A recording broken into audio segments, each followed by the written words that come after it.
আসসালামু আলাইকুম রহমতুল্লাহি ওবরাকাতুহ। 14 নম্বর বাস, যার কোনো কাগজ নাই, যার কোনো ড্রাইভারদের লাইসেন্স নাই, তারা আসলে রোডে গাড়ি চালায়।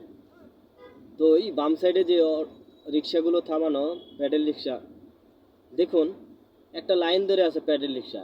আর অটো রিক্সাগুলো এই যে আপনার প্রতিযোগিতা করে রোড গার্ডে।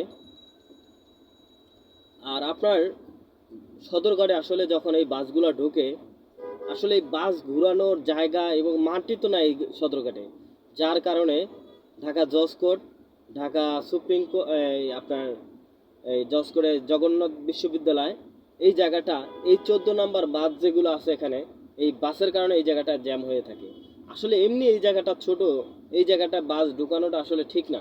যদি গুলিস্তান অথবা নয়াবাজার থেকে গাড়িগুলো ইউটার্ন করে নিয়ে যায়, অন্তত এই যে কোর্ট কাছারি, এই এলাকাটা সুন্দর একটা পরিবেশ, মানে তারা খুব সুন্দর একটা পরিবেশ পায় এখানে, এবং এই জ্যামটা এড়াইতে পারে। এই হলো অবস্থা এখন বর্তমানে। আসসালামু আলাইকুম রহমতুল্লাহি ওবরাকাতুহ।